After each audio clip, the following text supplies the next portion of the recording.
Necessary evil. Adidas, Calvin Klein, Hugo Boss, all these massive brands are now going to be selling through Amazon for Try Before You Buy. I don't think they have any idea how much it's going to hurt their direct-to-consumer channels. And if they're not careful, they will be completely dependent on Amazon long term. The startup investment landscape is changing, and world-class companies are being built outside of Silicon Valley. We find them, talk with them, and discuss the upside of investing in them.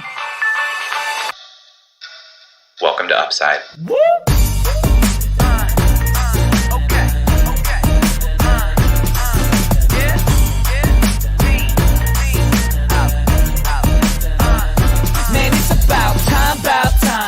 Hello, and welcome to the Upside Podcast, where we are finding upside outside of Silicon Valley. I'm Eric Hornung, and I'm accompanied by my co-host, Mr. Live in Person himself, Jay Klaus. Jay, how's it going, man? What's up, man? We are within literal feet of one another. This never happens. We're in the same room. Our guest today is going to be in the same room as us, coming at you live from the Columbus Podcast Festival. I'm excited about this one. I am stoked. We are bringing it face to face for the first time here on the Upside Podcast, and I'm just jazzed. But for those who don't know about the Upside Podcast, Jay, why are we here?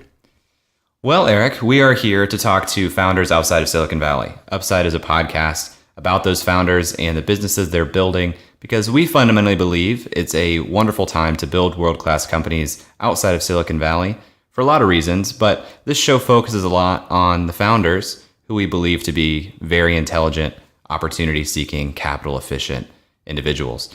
So our show highlights them as well as the opportunities they're building here outside of Silicon Valley. Did I miss anything? Well, I just think that we want to outline how we're going to do that. Our show follows a 3-part format. The first part is some market research, some company research that Jay and I do, and we're going to walk through that to set the table for you as we head into part 2, which is the interview. And finally, we're going to dive into what we call a verbal deal memo or a debrief. And we'll explain a little bit more on what that is later. Jay, who are we talking to today? Today we're talking to a good friend of mine, Corbett Morgan. Corbett is the CEO of Loop Returns. Loop Returns is a online returns and exchanges app on Shopify for e-commerce companies. Previous to Loop Returns, he was a product manager for Klarna, North America specifically. Klarna is a Swedish company, but he was part of the team bringing it to North America. And Loop Returns is part of e-commerce and retail, a little bit of an e-commerce and retail blitz we've been doing here lately on the pod. The e-commerce and retail blitz. I like that. Love it. You may hear me refer to Corbett as Corey throughout the podcast. He goes by Corey a lot. Loop Returns, a little bit more background on them. They were founded in 2017 here in Columbus, Ohio.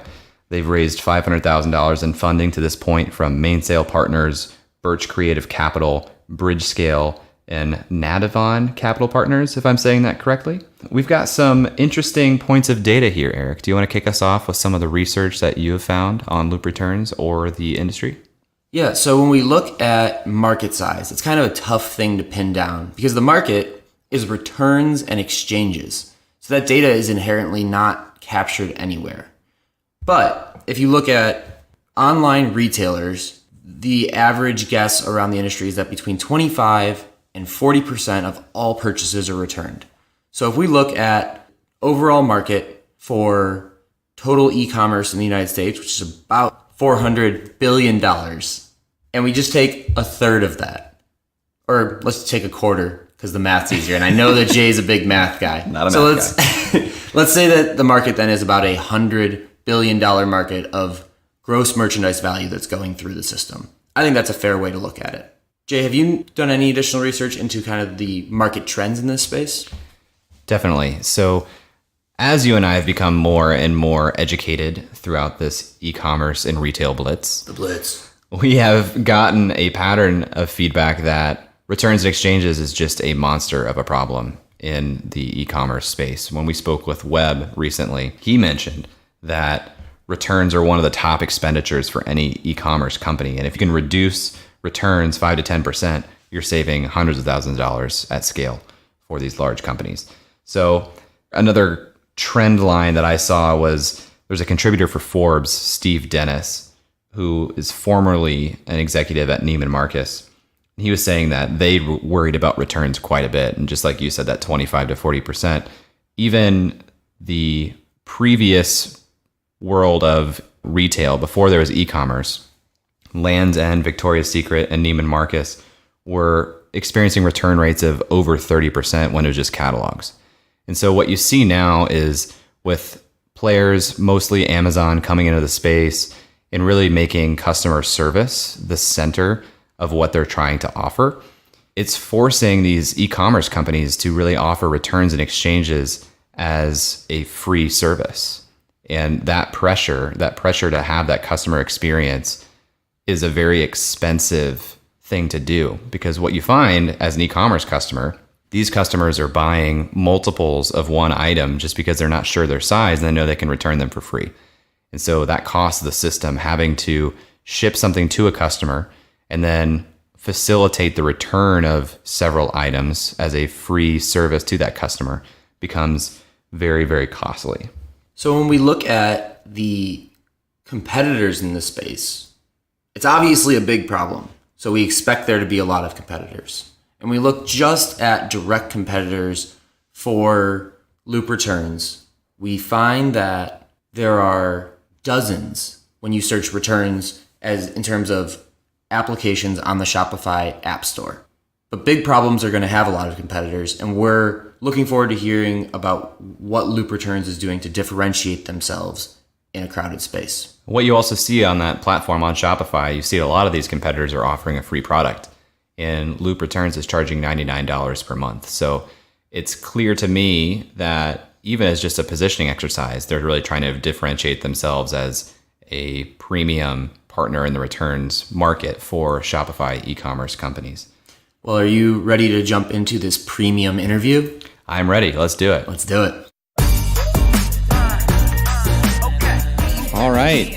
This is the live recording of Upside, first live recording we've ever done. We're joined here by Corbett Morgan, the CEO of Loop Returns. Corbett, welcome to the show. Thanks for having me, guys. And thank you, Columbus, for having this event. This is really cool. Yeah, shout out to Columbus. So I like to start with, I call you Corey, and I know a lot of people call you Corey. Can you give us the story behind the Corey versus Corbett decision?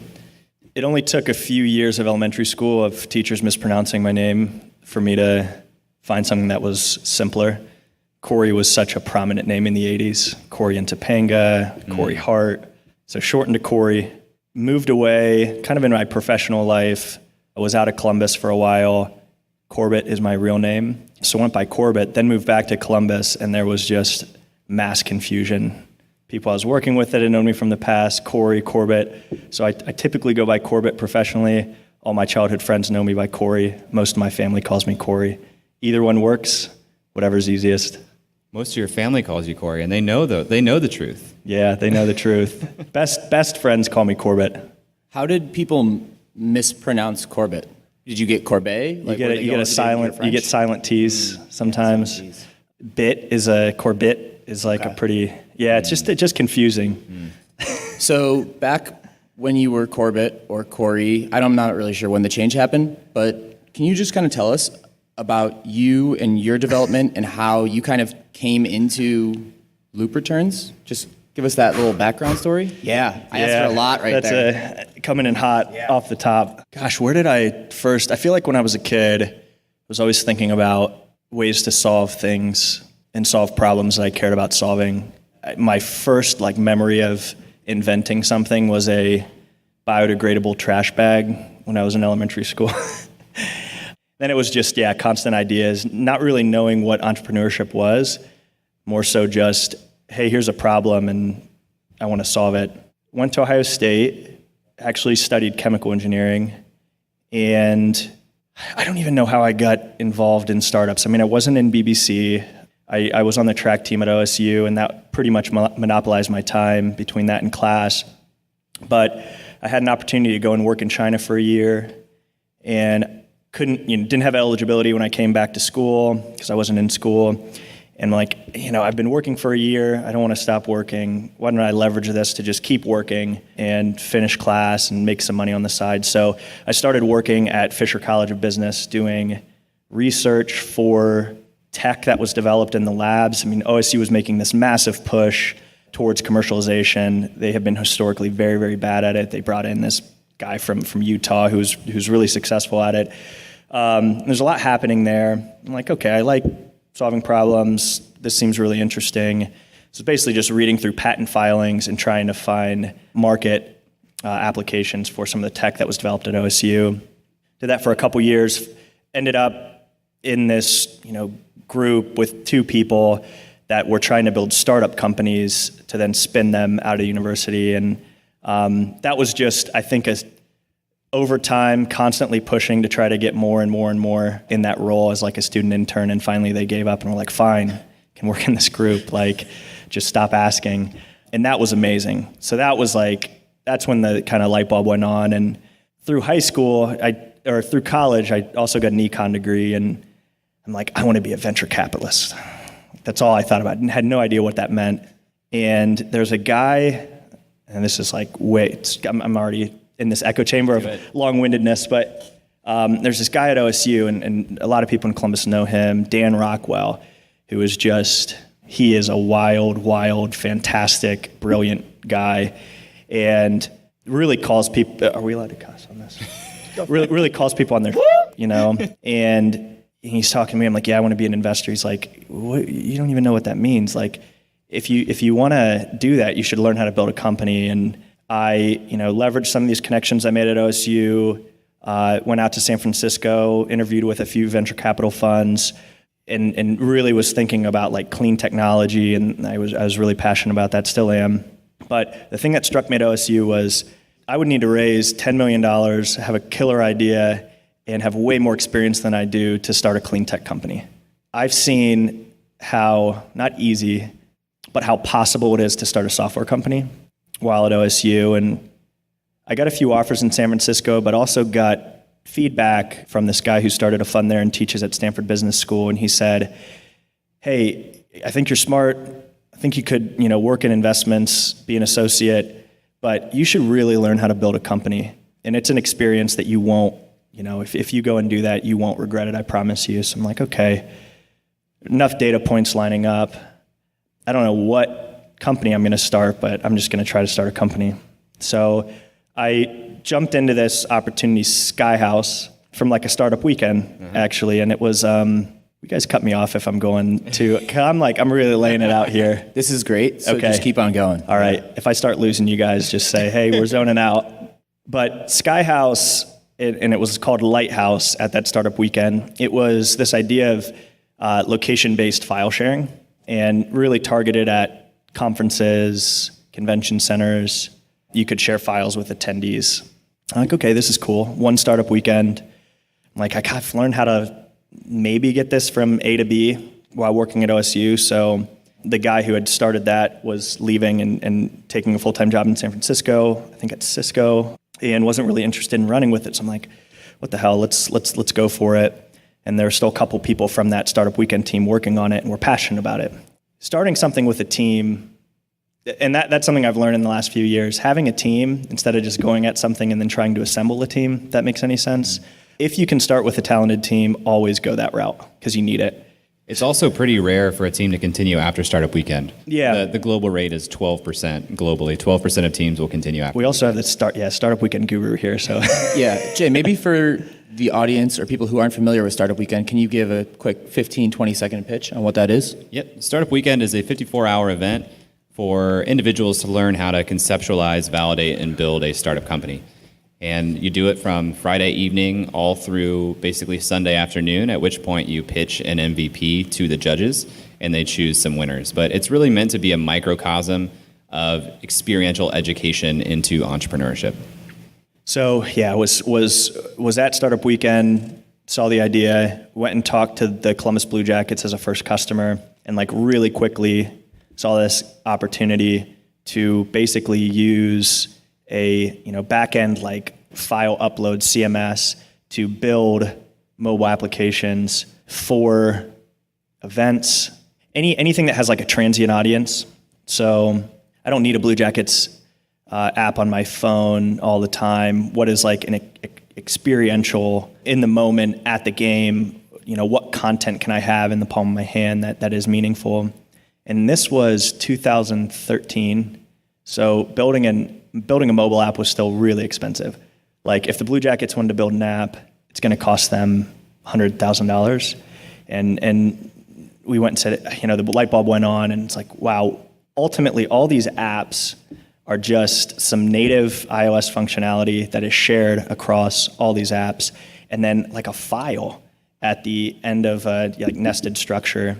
And that conversation, then I was at the Chicago, I forget the exact museum, but I was at a museum in Chicago with my girlfriend and downloaded their app. My cousin worked at the museum. I asked her how much they paid for it, and she said $175,000, and they have to go back to the developers to get it updated, and it costs a ton of money. And all it was just designed file, folder structure with a PDF at the end. So I'm like, okay, there's something here. So we went to OSU then. They became our first customer. So the athletic department raised a little bit of money from some angel investors in Columbus, which I'd like to talk about, like the value and importance of that later on, having people that are willing to do that. Launched it with Ohio State football. And really the idea was we'd crawl for content, have relevant content wherever you go. If you open the app, basically geofence locations, can do that programmatically from some of the data that exists, and then pull social data, other data from the web to say, okay, here I'm at Short North Stage, we could get some data in front of you, and then sell locations, businesses, concert halls, the ability to build out their own mobile application. I want to fast forward a little bit. Yeah. This is all great context. What kind of ended that opportunity, and what sparked the next thing? Yep. Ran with it for a year, pivoted once, failed. Very, very, very painful, but learned a hell of a lot. Went and worked with David Sherry at the stock. So it was kind of like learn mobile, learn how to do a startup, learn SaaS, and then made the jump to Klarna, which is an e-commerce company. Didn't really know anything about e-commerce before that or payments. Worked in Stockholm for Klarna for 7 months. Built a product for Klarna to launch one of their payment methods in the US. It was called Try Before You Buy. So this was really, segueing in. Yeah. So, gosh, I could talk about Skyhouse for 2 hours. I've never had a chance to. No, it's weird. Postmortem, I've never done a postmortem on Skyhouse. Take me out for beers sometime, Jay, because I obviously need to talk about that. I would love to hear this. Yeah, didn't know e-commerce, just got really deep into payments, learned a ton about payments. And Klarna essentially had this payment option in Europe where they would call it pay after delivery. I could order things, Klarna would pay the merchant up front, and then you would settle with Klarna 14 days later. Invoice before e-commerce was an established payment way of paying in Sweden. E-commerce comes out, now there's a digital version of it. It just went crazy. Yeah, most merchants are using Klarna in Sweden now. Expanded that through Europe. They said, hey, we need to expand to the US. We're going to launch Invoice in the US as a payment method. Nobody understood what the heck it was. So that was my first task. Hey, how do we tailor this for the US? Interviewed hundreds of customers in the US and found that probably the major pain point when shopping online is not being able to see or try products before you pay for them. So it wasn't anything to do with the need for the Klarna pay after the fact. People weren't worried about that. They're fine with paying right up front, but they just didn't know how to actually try the products or know that the product was going to work for them. Yep. There was this idea of float as well. So you need to order 3 sizes, try them all on, and then send 2 back and wait 30 days for your refund. So there is some value in just the structure of that payment method. So we reskinned it, called it Try Before You Buy, tested it in production in front of customers, saw a 440% increase in take rate of the payment option in checkout. So that was a big wow moment for us. Can you define the take rate? What do you mean by take rate? Sure. So up until recently, payment options have been limited for customers. And online, it's in the US at least, it was like PayPal and credit card. And even PayPal, they're assuming some risk, but you're still paying with credit card. So now there's a third option, and it was called pay after delivery for Klarna. So a customer goes to checkout, and there are 3 options to pay: credit card, PayPal, Try Before You Buy. with, some context of what try before you buy is. So the overall conversion of somebody clicking one of those buttons increased 440%. Yeah. And specifically the try before you buy, the Klarna option. So I got really excited about that. And I came back to the US and we were talking with Jack Threads, now out of business, made a really bold move, way ahead of its time, in my opinion, for Try-On. And their net sales went way up, their NPS went up. What struck me, and we were going to take over their payments and risk modeling, because at the end of the day, you need to do like a soft poll on a customer, learn about them, and then say, okay, we want to extend this offering. We want to assume some risk because we believe it will be worth it. What struck me, Jack Threads, their return rate skyrockets. You're encouraging it, right? And that's part of the value proposition. They're fulfilling orders at a single warehouse. They're shipping those orders all across the country. And then customers are more often than not returning items, shipping them back to that single warehouse. I'm like, and I did the Jack Threads offering, got a prepaid label, slapped it on, said what I was sending back, handed it to my mailman. Killer customer experience. Instantly understood they're going to fail because the reverse logistics cost is so high and the outbound logistics cost.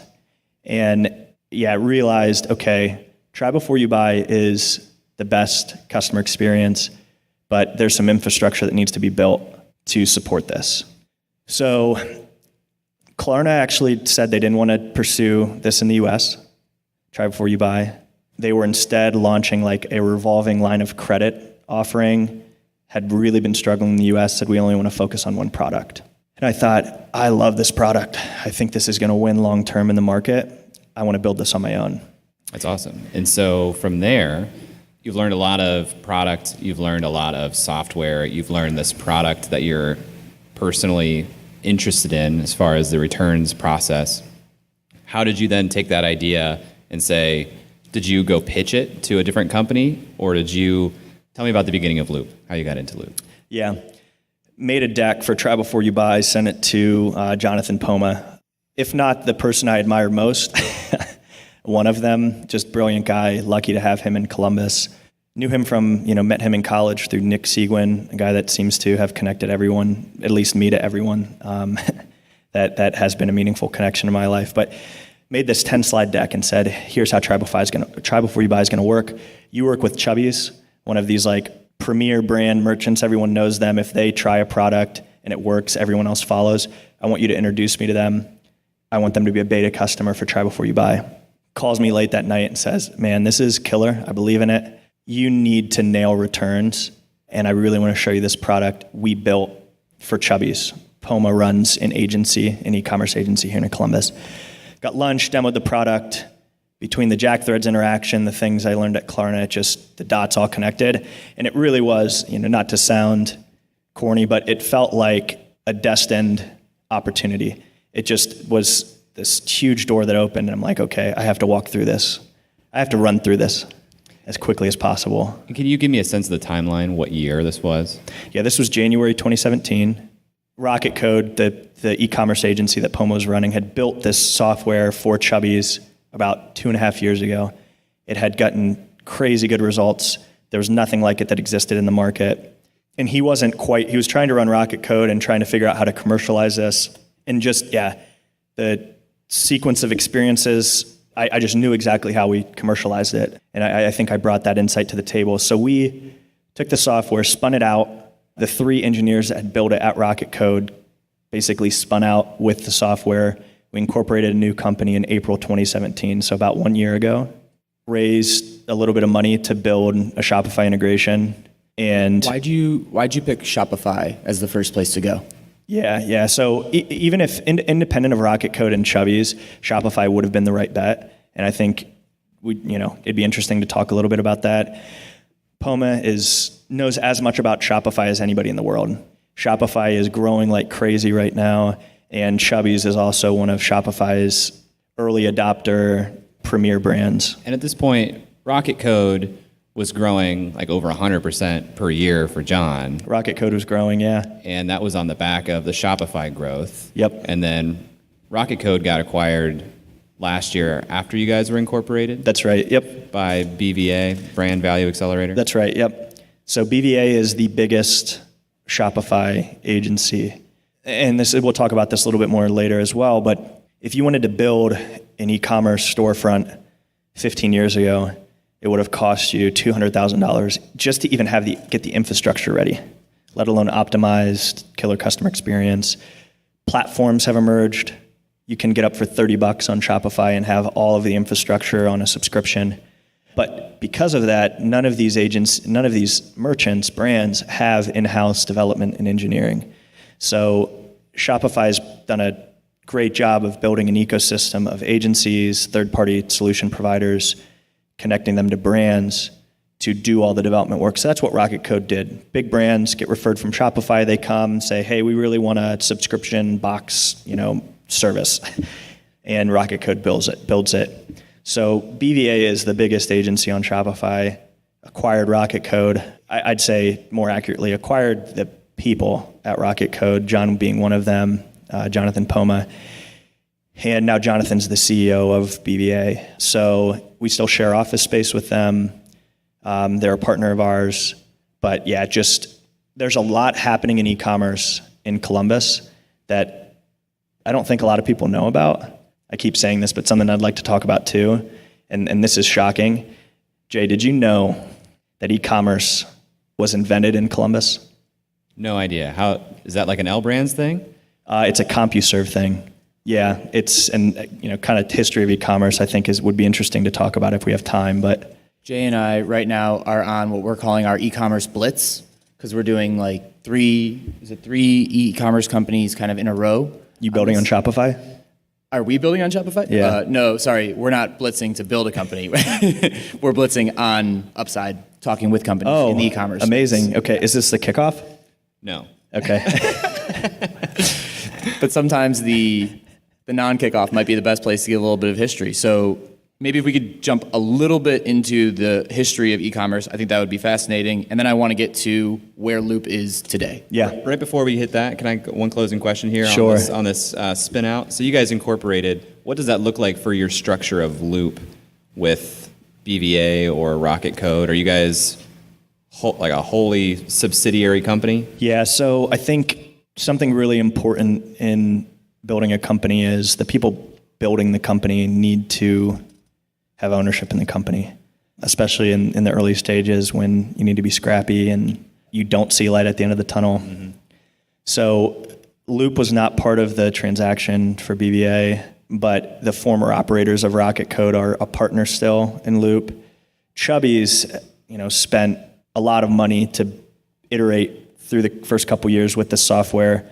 Also, just committed so much time in brainstorming, and they built this product derived directly from kind of their pain points.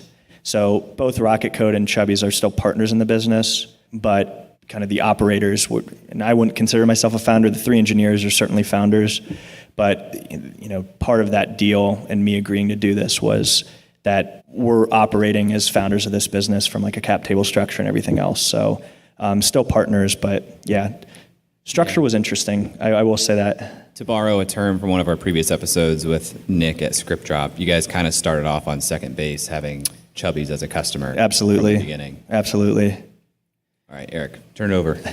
Questions about the history of e-commerce? Yeah, I'm actually just really curious because I've never heard that e-commerce was founded in Columbus and CompuServe, and you kind of like left a little crumb on the table and I want the whole pie. So let me Yeah. Yeah, and it's no BS. Like e-commerce was invented in Columbus, Ohio. 1984, CompuServe launched the electronic mall. And this was before the really the internet and Netscape and browsers and all that good stuff that has facilitated us getting to where we are today. But they would allow you to shop from 110 different brands through electronic mall. And I think really the history of e-commerce goes in parallel with the history of the internet. EDI, you're able to transfer data. ETF, you're able to transfer funds. You have the big moment, and those are like infrastructural things for the internet, but the big moment was Netscape, 1994. With Netscape, you have SSL, which allows, customer data to be encrypted. And that was the launch point. So you have these security protocols with Netscape, SSL, HTTP, and 95, two companies then started in 1995. Can you guys guess what they are? Amazon, That's one. Books.com in Cleveland? No? Maybe Books.com, but Amazon and eBay. 1995. Then PayPal in 98, payments infrastructure, and then we're in the new age of commerce. What's happening with commerce right now is fascinating. I think equally fascinating as the information age, the internet. And having the opportunity to zoom out, I was writing an investor update yesterday and kind of thinking about things I wanted to talk about, and I thought, man, I feel so fortunate to have the opportunity to work in this space because crazy stuff's happening and everything's changing. And I want to get to kind of the market trends and everything you're seeing. But before we get too far along, I'd love to kind of dive into what Loop Returns is today, what the pain point and problem it's solving is, and just kind of your high-level pitch of what Loop is, and then we can zoom in. We'll do a little zooming in, zooming out. Yeah, so probably appropriate to start with the pain points at Chubby's from which V1 was derived. Operational overhead, customer experience. I'm sure everyone has gone through kind of the old school returns process. You go to a merchant site, they say, hey, email us. You email them, they send you a label. You send that label back to their warehouse. Their warehouse then sends them a daily CSV with everything that's come back. That the merchant then reaches back out to you and says, hey, got your package. It's in great shape. Thanks. Do you want a refund? Do you want a new size? Most of the time, 20 to 30 days after you've emailed them initially. And by that point, most customers are saying, just give me my money back, or they don't respond and the merchant would just issue a refund. So that process, Chubby's is in, and I don't want to share too much specific customer data. I should have probably asked first, but thousands of returns a month.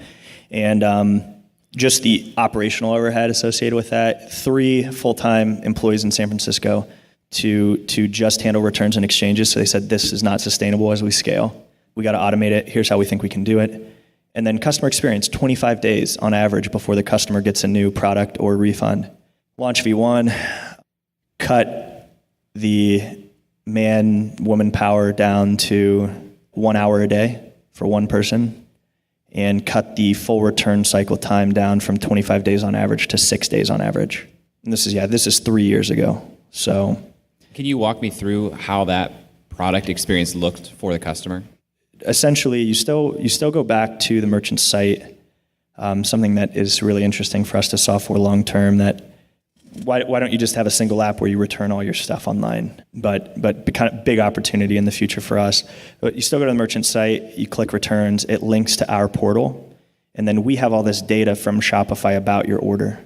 And you can choose items you want to send back, choose whether you want a refund or an exchange. V1 was just, refund, exchange, print a label. So merchants have preference for carrier, UPS, FedEx, DHL, USPS. Most of the time with reverse logistics, time is not the biggest concern. When you get inventory back isn't, the major thing you're solving for, cost is. So we integrate with the carrier APIs and we can say, hey, UPS, here's the weight of the package, the customer location, the warehouse location. Send us back all your shipping services and the rates associated with them. FedEx do the same thing, USPS do the same thing. And then we can get the lowest rate label. All the carriers let you grab a label through their API. So we get the label, return it back to the customer. And then my favorite part of the software, all of these carriers are posting the tracking events associated with these returns. So we can actually process these returns at a distinct point on the way back to the warehouse. So customer drops off their return at the post office. As soon as they scan it in, we pick up that event. We place the new order in Shopify. And for the customer, you drop it off and you're driving home and you get an order confirmation email for your exchange. So loyalty, increase, all these just loyalty metrics also go up as well with the software. So I'll zoom through kind of the rest, but that was V1 and really important. When I jumped in, I knew we needed to raise money, knew we needed a little bit of a harder data story Why did you know you needed to raise money? John, trying to run two companies, this company had taken on some debt in trying to figure out how to commercialize without making too much progress, a function of trying to do too much. And yeah, so we needed to get out of debt, and then we needed capital to support the team while we built our first integration on Shopify. So we couldn't work for nothing for much longer than 6 months, any of us personally. And we knew it was going to take a little bit more time to build V1 on Shopify and actually start making revenue. So knew we needed to raise money, started combing through Chubby's data, and found this just like golden nugget that became really like the thesis for our first investment round, which was, hey, we can put an experience in front of customers that will shift refunds to exchanges. And it's like, okay, yeah, cool. Like, so what? I think that was even Chubby's first reaction. They're like, okay, yeah, I mean, that's cool. But I'm like, let's get the unit economics on a return to inform how impactful this can be for your business. So we're like, okay, let's go through the costs. Amazon now shifts consumer preference, and everyone else has to follow. Free shipping, free returns. Now they're investing in ease of returns. There's a lot of stuff happening we'll talk about. But yeah, so Chubby's pays to get it to you. They pay to get it back. They have third-party costs. Warehouse receives a return. They charge you $3 to QC it, quality control. And then there's a cost to restock it. You lose packaging. You lose a ridiculous percentage of product to damages. So every time someone says, hey, I'm going to order $80 worth of product, and they send it back, it costs Chubby's $14 times however many returns times a pretty high percentage of returns that are refunds. So shifting those to exchanges, you recover the cost of the return, and then you actually make some margin on it as well. More importantly, though, all these digitally native brands are paying a lot to acquire new customers through Facebook, Instagram, Google. So you acquire let's say you pay to get 1,000 impressions. If you're lucky, you get 100 of those customers to your site, people to your site. If you're lucky, you get 10% of those people to purchase. So you pay for 1,000 impressions, you get 10 purchases, and then let's say 3 of them need to return something. And the opportunity to get new product in their hand and get another impression and potentially build a lifetime customer versus a one and done, that's very meaningful as well. So when we saw we can shift refunds to exchanges, our hypothesis still is like 40 to 50% for Chubby's. The bottom line impact is pretty insane. So that was like, okay, automation, better experience, V1. V2, let's get new product in customers' hands, new impressions, retained revenue. That has been our story. A lot's happened in the last 6 months. Jay, I think you're privy to some of this just based on our conversation a few weeks ago, but a lot of things moving. We kind of own a very important interaction point that I think will end up becoming a very, very, very interesting V3 of this product. And we're already at the point with V2 that if we get on a demo and we show it to a merchant and we show them the value, it's rare that they don't want to use Loop. Another thing we're really fortunate about. So what does your customer base look like right now? Because it started off as this kind of Chubby's beta, and now we're on V2. How many merchants are using Loop? The big challenge was, can we take this thing that took 6 months to build for Chubby's, and can we take it down to a 30-minute setup integration and deliver the same amount of value? Actually compounding value, because now we're adding features that are immediately available for our whole network. So we launched a beta with our first customer of the new integration in August, and have just been onboarding merchants on a rolling schedule since August. We're able to lock down a partnership with Shopify, which we will announce at the end of the month as kind of our launch point. And we've onboarded around 100 brands through the pilot. And some really meaningful things just the last few months. We launched our first international version of Loop for one of our customers, Allbirds. We actually migrated Chubby's from this custom build that had tons of custom features, 3 years of investment. We migrated them from that to our new app and instantly saw a massive shift away from refunds, which was so cool, and they were really stoked about. We launched a bonus credit feature with Chubby's and saw a huge reduction in refunds as well. And like, it's still, we're kind of in the low-hanging fruit We're still in the low-hanging fruit phase. Can launch a feature and see 10, 15% shift. So we're really excited about that. We're really excited about some of the new product opportunities as well. But yeah, 100 pilot customers. We expect this launch with Shopify to be a huge source of inbound. So I did some research and just went on the Shopify App Store, and the most reviewed product that, if you just type in returns, is the Shopify standard returns thing. It says it's free. It has a little free banner. And you guys are charging, I believe, $99 per month. How did you come up with that price point? And can you just speak to the competitors in the space? Yeah. Increasingly competitive space. Had this been an integration 3 years ago, it would have been a different ballgame, but it wasn't. And it's going to make us better to have competition. I mean, it's good competition, well-funded, well-run companies that we need to. There's room for multiple companies, but we really want to win this thing. Interesting with the app store. So to segment our customers, really two sides of Shopify now. You have your like Chubbies and Allbirds of the world that are on a product called Shopify Plus. Then you have the broader Shopify ecosystem. They'll download from the app store, never talk to you, start using the product, lower volume. We reached out to like 3 or 4 in our pilot of those lower volume merchants and charged them $99, and then went back a month later and said, do you believe it's worth the value? Absolutely, hands down. There's sticker shock in the app store though. And we learned it's intentionally high. We're still 6 people. I do all the customer support. We don't have the bandwidth to support a huge influx of low volume merchants right now. We will this summer. That's our major initiative, is optimize for the App Store. We had to be listed in the App Store to sign this partnership with Shopify. So it's more of just like a marketing piece now. We'll focus on acquiring organically through the App Store this summer. Similar vein of a question. You mentioned that some of these companies are well-run, well-funded. What is your competitive advantage in terms of what you do uniquely that these guys can't, or how do you fend off these competitors? Product architecture, merchant experience. Can you speak a little bit more to merchant experience? In a B2B, with a SaaS offering, a way to differentiate is to just deliver great merchant support. Same-day turnaround time, resources, tools, something we want to focus on heavily. The way we solve the problem is different from our competitors. We have a much deeper integration with Shopify that ends up being a better user experience for the customer and actually a better merchant experience from like a reporting and back-end perspective. So we've been able to validate the product is very sticky. We haven't had any churn to date. And merchants who are using competitors' products, we've been able to validate that they like Loop more.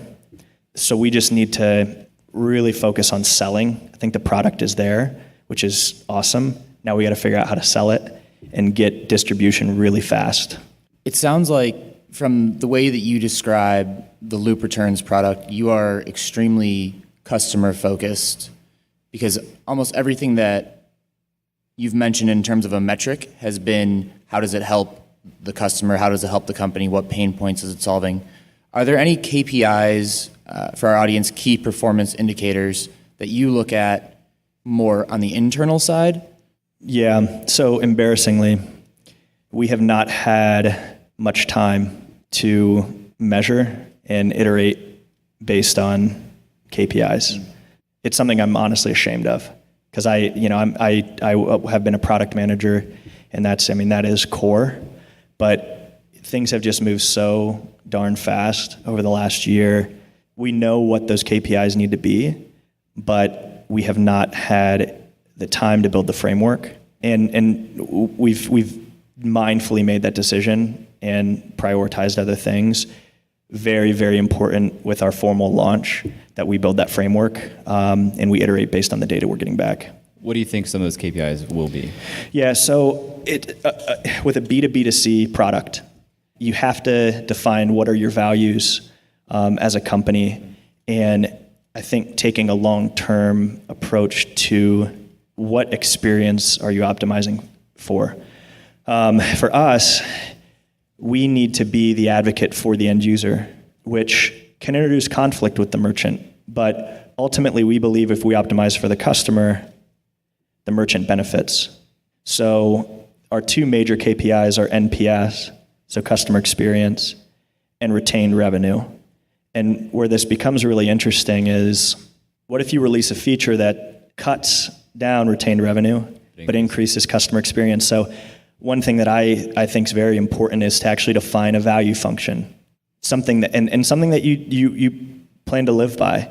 So, we're going to put this much weight on customer experience that, is 60% of the equation, and 40% of the equation is retained revenue. And this is how we're going to quantify that variable. And then, we're going to plug this in as a, A/B and say, okay, customer experience went up a ton, retained revenue went down. Maybe the B option, retained revenue goes way up, customer experience goes, hopefully you're always doing these things in sync, but sometimes you're not. And defining that, sharing that with merchants, just really important. That's what happened with Jack Threads, right? You guys basically shot up the NPS, but the retained revenue went down because returns went way through the roof. Yeah, and we Klarna didn't end up integrating with them. We just learned a lot about how they were doing it. But yeah, NPS went through the roof, but cost, and it wasn't sustainable. I like what you're saying about customer experience being so key to you guys, because I read a lot of Ben Thompson's Stratechery. I don't know if you get that newsletter, would highly recommend. But something he talks about, the reason that Amazon continues to win is because they lead in that customer experience, right? And that's what's squeezing these retailers. And something he's said recently that I thought is such a great insight is that you can't overshoot on customer experience. You can never over-deliver on customer experience. It's always a moving goalpost. I think Jeff Bezos said in his last earnings call that customers are divinely discontent because they always just want more. So this podcast is all about startups outside of Silicon Valley. And with the kind of history you walked us through, you went out to San Francisco, you looked at becoming a venture capitalist, you said you had some offers, then you came back here, and then you went and built a company, and that seemed to be the hurdle that you needed to jump over to go back to San Francisco and be that associate, be that investment kind of person. Why did you, one, stay in the space, and two, stay in the geographic space? Yeah, so admittedly, coming back to Columbus was happenstance and was not hey, I want to build a company in Columbus. It was, there's an opportunity in Columbus. There's a great team in Columbus. There's an opportunity here. So what I've found, though, is there are no hurdles to building a great company in Columbus. It was interesting. I was at an event that Jay invited me to a few weeks ago, and one of the most common things that popped up was, how do you raise capital outside of Columbus? And the answer is, you build a great company, and you can build a great company anywhere. And I think there's some introspection that's really important with, if you can't attract investment, you might not be building the right company. If you need investment, investment's not a precursor to building a company, but yeah, it happenstance to be here. We haven't been super active in the Midwest yet. We hope to change that. We think it's really important. Most of our investors are on the West Coast, New York. But yeah, I love that we're doing this here, but it wasn't like an intentional decision. You mentioned earlier that you wanted to get back to talking about kind of the angel investors you had and the advisors you had on board and how important that is. Can you just speak a little bit to that in the context of where you are? And you mentioned that your investors are on the West Coast and East Coast now. I think Chubby's have some advisors maybe on your board. So can you just speak to that a little bit? Just the importance of the investors we've brought on so far? Yeah, investor selection, pairing with the right people. Yeah, so demand was not high first time around. We had a term sheet from a great fund. You align all these investors around that term sheet, and then it actually fell through, and then it was chaos. And, it was definitely an existential crisis for the company. But first time around, it was some expertise, some corporate governance, capital, though. This time around, and we're getting ready to close our second round of funding. But we've done, the team has done a really, really good job of building this company over the last year. And it's great to be in a space where it's strategic now. It's not just capital. It's who do we want to participate and why, because of what we think we need to solve for over the next 12 to 18 months. Two questions, and they may relate, so I'm going to give them both to you at the same time. How big Loop Returns could be? How big is this market? What is the pie that you're chasing? And what does the future of e-commerce that you guys are building against look like in the next 5 years, 10 years, whatever you're seeing coming down the pipe? Something I think is really interesting, the internet has given us the opportunity to democratize the creation of information and also democratize the distribution of information. The thing that's really interesting about it, though, is that while we have that capability, and it's profound. I mean, you had newspapers, a few select newspapers that were distributing information before, and what's really interesting, though, is even though we have that capability, the internet kind of expanded out information from all these different channels, all these different sources, but then constricted again. And now we're only getting information from a few channels. So the infrastructure's there to democratize it, but we all end up just focusing on a few channels because of ease, efficiency, experience. It's easier to get information through my Facebook feed than to go and comb through sources. It's just path of least resistance, which is a really important theme. E-commerce, the same thing's happening. Democratize the production of product. E-commerce has. Anybody can create a product. I have Allbirds on. These were made from trees. It's the coolest thing. It's not Nike, whatever they offer at the mall. I mean, the barrier to entry with brick and mortar, with these major Sears and Marshall Fields, so high. So hard for somebody to say, hey, I'm going to make shoes out of trees and sell them direct to consumer. So production of product, selling of product, distribution of product to consumers democratized. Anybody can start a company and produce. Logistics, warehouse, manufacturing, storefront, 4 components. But also, we're getting sucked into this Amazon effect. Ease of use, efficiency, experience. So I'm only going to shop on Amazon. So Shopify knows they need to democratize the building of e-commerce to compete with Amazon. So they're leveraging partners like us to build solutions, and times 2,000 partners and taking a platform approach. So what will be interesting in the next decade is the whole e-commerce market going to get sucked up by Amazon? And is Amazon just going to actually become the product internet? And will everybody have to build on Amazon to sell? Or will Shopify's and BigCommerce and Squarespace, will these channels still exist?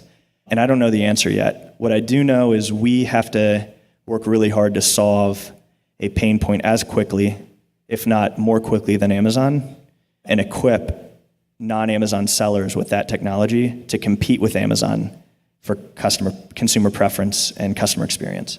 Does that make any sense? Yeah, definitely. You're basically saying that there are a couple of competing futures ahead of us. One where Amazon is the one and only platform that brands are building on top of to sell their goods, and another where they've got infrastructure to compete with the infrastructure Amazon as a platform would be providing. That's right. And fascinating. I mean, Google and Amazon are in a full-fledged war now, and really just has heated up in the last 4 to 8 weeks. Amazon has ripped all of their paid search off of Google. Amazon's ripped the Nest products off of Amazon Marketplace. 2 technologies that are going to be very, very important in e-commerce: autonomous vehicles and voice interface. I don't know if anybody's seen the commercials with the Amazon Echoes, but they pull up a PDP, they render the image of the product, and you just shop with voice. Crazy important. Google Assistant competing there. So I think... Real quick, autonomous vehicles, is that from a logistics standpoint? Absolutely. Okay. So logistics is such a high cost, and brick and mortar, the highest cost with logistics is first and last mile. Getting it from your regional distribution center to the customer, and then returns to the customer, from the customer to the regional distribution center. Last and first mile costs with brick and mortar is incurred by the customer. E-commerce, the merchant has to pay for it. How do you get, drop-off points and all these other things?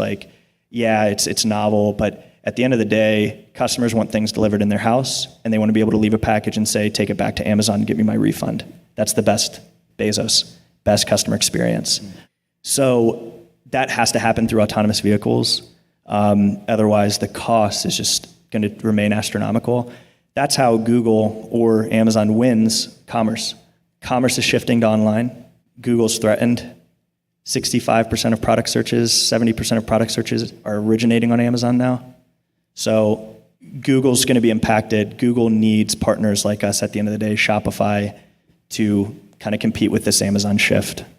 The way you're talking about this is like almost prophetic. Are these That's all I think about, Jay.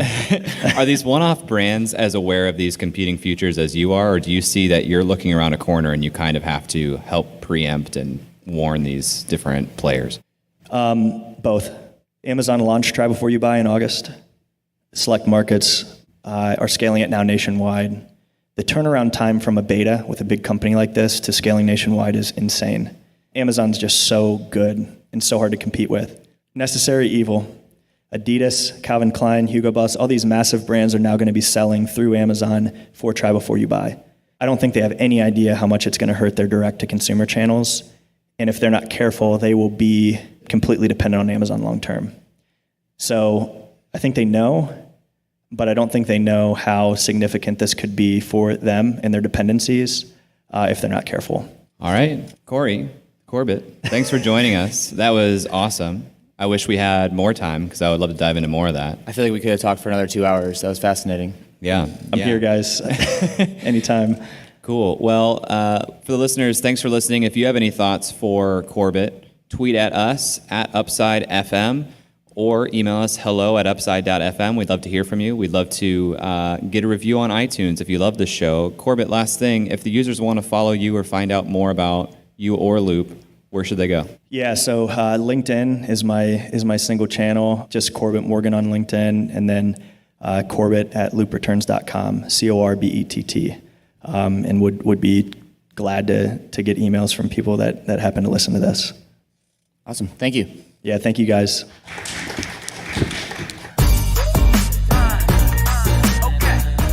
All right, Eric. So we spoke with Corbett Morgan, the CEO of Loop Returns. We are now back in our respective homes to do our third segment of our show here. Can you explain for the listeners what we're about to do here in this third segment? Yeah, but first I just want to mention Corbett is just such a smooth talking dude. He's got like such a good, chill, level tone voice. It kind of stuck out to me as he's just a really chill dude. I like that about him. I think the beard adds to it as well. He's Yeah, got that a might be real true. playoff beard happening right now, which is not normally his thing, but it's big. Yeah, it's aggressive. But here in the deal memo, what we're going to do is we're going to think about that research that we talked through in the upfront and think about the questions that we asked and the answers Corbett gave in the interview to kind of crystallize our thinking around whether or not this would be a good investment if we were hypothetically a venture capital firm, specifically an angel fund. And the reason we would do this is to both understand for ourselves why we are making an investment, what we like about the company, the upside, what we're a little cautious about the company, the downside, and to communicate that to hypothetical investors. Jay, did I miss anything? No, I think you're right on. This is an internal calibration mechanism for Eric and I. And it's going to be really fun to look back on these notes we have 6 to 12 or 18 months from now and say, okay, where's Loop Returns now? Based on what Corbett was looking ahead to do. Are they achieving those goals? Are they exceeding those goals? Were the shadows that we saw something that we were correct with? Were they sharks versus turtles? But yeah, I think you're right. And so we have 4 questions that we are trying to gauge the answer to in this section of the show. The first being, how committed is this founder? The second being, what are this founder's chances of success in this business and in life? The third being, what does winning look like in terms of revenue and my return? And the fourth being, why has this founder chosen this business? And so we won't necessarily speak to all those explicitly, but that is what we're trying to get a good sense of, because that will guide our feeling of this opportunity. So Eric, where do you want to start in talking about Corbett and Loop Returns? Well, I think it's fun to analyze those 4 questions kind of holistically, right? We care so much about the founder. And I think that's where we should start. So let's start with Corbett. Let's start with his process of getting to getting to Loop Returns. What did you think about that? I mean, he really laid out what seemed to be, I think he even called it a destined match of him and Loop Returns based on his background, going from, I want to be an investor, to, okay, they're telling me I should start a company. Let me go learn product at a couple places. He worked with Death to the Stock Photo and product. Then he moved on to Klarna, which is where he really cut his teeth and learned parts of e-commerce. At Klarna, he saw what try before you buy could do for a customer, but also the threat it posed to the retailer that was offering try before you buy, and saw, based on that customer impact and that customer experience that could be had, that there was an opportunity for major retailers. Approached John Poma of Rocket Code saying, I want to pilot this with Chubbies. John Poma says, here's software we built related to returns for Chubbies, and it pulled it all together. So to me, that whole story was very cohesive. It was clear to me why he was attracted to that opportunity, because he was already thinking about it, and it was this great intersection of his experiences, his interest, and just that point in time. Was there anything else that stuck out to you about Corbett? So I think that one thing and one reason that we asked the question, how committed is this founder, is because when you're looking at it from a venture capitalist perspective or an angel investor's perspective, you don't want a early acquisition when there could have been more value extracted by taking that extra step. I do think that that story is completely cohesive. I think that that story lends a lot of insight into why Loop Returns started off on second base, to use a phrase that Love that phrase. we use a lot here on Upside, and maybe that's a Midwestern thing. Maybe that's a Midwestern thing that we should kind of think about. Sorry, random aside. Getting back to Corbett, his initial idea and his initial thought pattern was he wants to be an investor, he wants to be a venture capitalist. And my question about his involvement with Loop Returns is, if it hits it big enough to the point where he can say, look, I exited for, and we'll get to size in a minute, but let's say $100 million. Is this still part of the plan to get to being a VC? And does that matter? I don't know if it does. Yeah, and you talked to a great winning scenario, or a potential winning scenario, of we want this founder to be committed if there's an acquisition or an exit opportunity and they're not thinking too small, but also when things get difficult, is this founder going to stick it through? And actually, something we found out in the interview, Corbett doesn't technically consider himself a founder of Loop. He considers the three engineers founders. He has a founder level agreement when he came in to lead as CEO, which was really early on. But it does seem, hearing from him and hearing how quickly they've had to move and how difficult things have been from a time crunch perspective, and then also from a fundraising perspective, that speaks to his commitment in my mind. And also speaking to his commitment is the 5+ year vision that he painted for us as where he sees e-commerce going and Loop's place within it. You don't hear voluntarily somebody sharing a 5-year vision that's not committed and really looking forward, in my mind. Yeah, and I think that we spend a lot of time on Upside. This is just a quick little note, but on Upside looking forward into the future, because we're thinking through the lens of an angel investor or a venture capitalist. But it was definitely refreshing to hear about history. I really enjoyed that part of the interview when we learned about e-commerce in Columbus. And you can tell that Corbett is a student of history, because he was rattling off dates and companies and names and locations and key events, and that was really interesting. He went back to 1994 and when SSL certificates were made possible, and then saying, okay, then you had Netscape, 95, Amazon, and eBay. CompuServe started the electronic mall at this date. Super awesome timeline. And now he's looking and saying, this is a really interesting time in e-commerce where Amazon is leading on ease of use, efficiency, and experience. And if we don't help democratize that again for the distribution of small retailers, these retailers are going to end up relying on Amazon for try before you buy, which is going to end up really impacting their long-term viability as companies. Really, really almost dire outlook that a lot of these companies may not even be aware of right now. So let's kind of pivot from the founder for a second to some of the numbers. And I'm going to lean on you for the numbers this time. It's going to be fun. to hear about what are you thinking in terms of what can this look like in terms of size? Yeah, it's a good question. The retail e-commerce industry as a whole is huge, and all of these companies need to deal with returns, right? It's something that nobody really likes to talk about. No one really likes to deal with. It's almost like a check the box type of thing for these companies. Can we handle returns? And when Corbett was talking about even V2 of the software, and they're working on V3 now, V2 of the software, if you get the demo in front of one of these companies, it sells itself when they say we want to use Loop.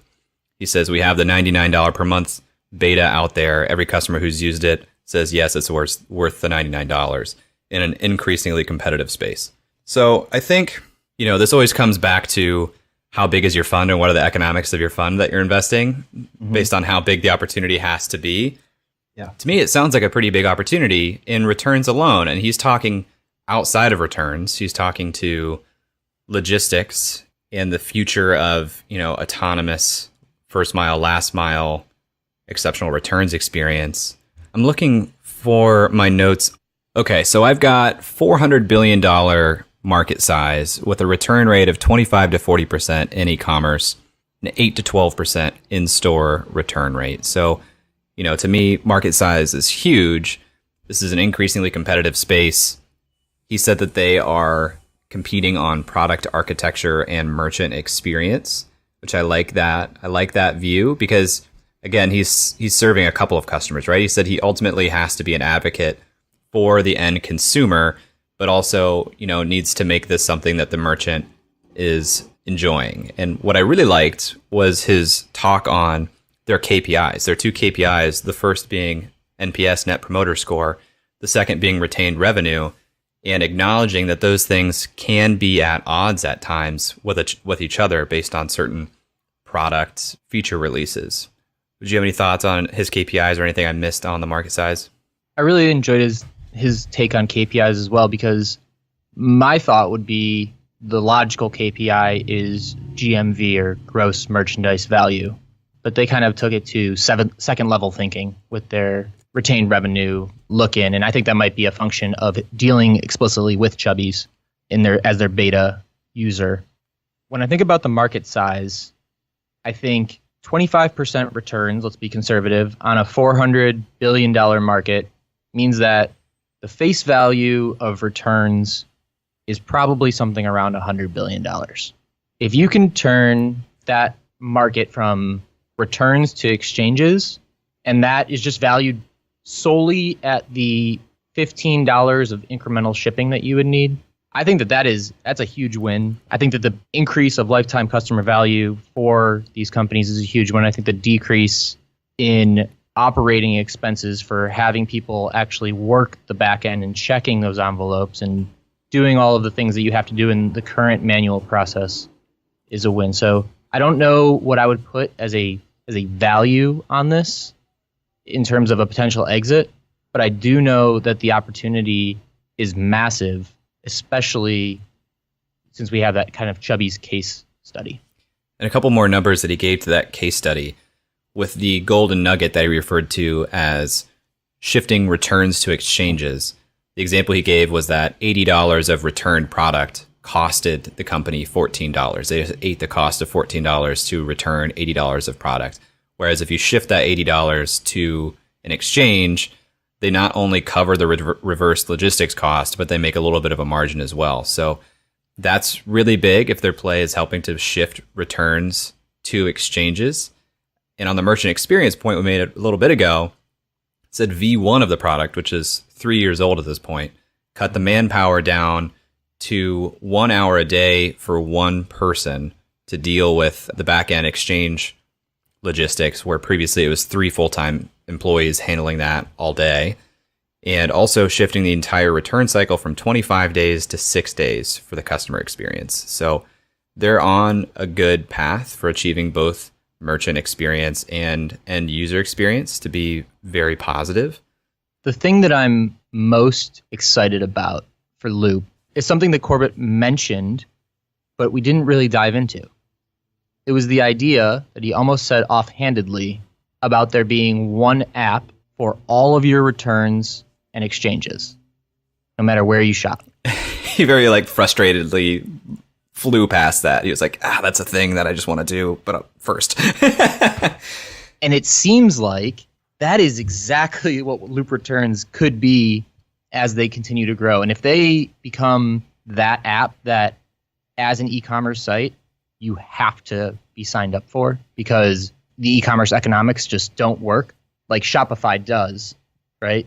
Before Shopify, e-commerce was so much more cumbersome because you had to charge such higher margins. If Loop can become a Shopify-esque platform where you have to use them for your returns, otherwise it just doesn't make sense for the new e-commerce business model, that kind of upside is incredible. But I think it is, and I want to get your thought on that in a second, but I think it's kind of using a bad cliche, a double-edged sword, because the easy way in right now is through more of these Chubbies kind of deals where they're customizing for a specific large company. There's an interesting balance there. Well, the scary thing to me about the opportunity with Loop, the real shadow that I see, is their business is predicated on Shopify. They're predicated on a third-party software. And that is risky, obviously, from the standpoint of if Shopify just sees what they're doing the way that Amazon does something similar with its retailers, and they see this is working and we know that it's working, let's make our own version. Shopify obviously is strongly capitalized, has a lot of engineering talent. Who knows what they could do to Loop's business model in some period of time if they, wanted to change it. The common returns app, if you could build that outside of Shopify's ecosystem, could be powerful and good for them long term. But it's hard to say. It's hard to say, how do you continue to grow? And this isn't the first company we've talked to this. F13 was this case too. How do you grow a business that's dependent on a third party platform? What are the real risks? How do you hedge those risks? We didn't have time to get to that in the interview, but I'm sure Corbett has it top of mind. Yeah, this was an awesome follow-up to F13 Works and in our e-commerce blitz all night. Yeah. I don't want them to gain another yard. I think that it's really fascinating because I didn't know that the e-commerce environment in Columbus was so robust. And it is awesome to see these kind of companies just kind of lurking around Columbus and not being, I think, talked about as much as maybe they deserve. E-commerce invented in Columbus. Something that he mentioned, a founder dinner here in Columbus, where he said that kept coming up, how do you raise money outside of Columbus? And his response was, you build a great company. And we're seeing that. We're hearing that answer from founders all over the country. You look at Beam Dental, another Columbus company here, just raised from Kleiner Perkins. Kleiner doesn't invest outside of the Valley much at all. So we're starting to see the tides shift here. Or do they? Or do they? I don't know. Is there anything else we are missing here? We spoke to how committed is this founder? Why has this founder chosen this business? Chances of success in this business and in life. I think we've hit just about everything. What are you excited about for Loop Returns in the next 6 to 18 months? What are you looking for? I think he mentioned this summer they're going to attack the Shopify app store a little bit more aggressively. And I'm really excited kind of 6 months from now, so that'll put us in November, December, what the reflection on that attack looks like. Because if they can expand very quickly and they can justify that $99 per month, they might be able to be less reliant on the next Chubbies, whether that's Allbirds or it's Swannies or it's whatever other big kind of, you like that? A little plug for Swannies in there? Yeah. We got Swannies, we got F13, we're hitting them. Yeah. The whatever the next big integration that they would have to do is, if they can kind of deleverage themselves from that and have a more diversified user base, I think that might be good for their ability to move forward quickly with maybe some of the longer term vision things that they have in mind. Yeah, he mentioned that they have a emphasis on optimizing for the app store so they can handle an influx of these low volume retailers he mentioned. But as we like to say, low volume retailers like crumbs are also bread. Do we like to say that, or is that your new quote? That's my new quote. That's what I like to say. Crumbs are still bread. What about you, Jay? What are you excited about in 6 to 18 months as we look back on this? What do you want to think about? I can see that Corbett is very curious and excited to dabble in the logistics space. And so I'll be looking back a year, 6 to 18 months from now, and seeing what has he done to dip his toes into that space and what have they learned from those things and how has that changed Loop's overall outlook and business model.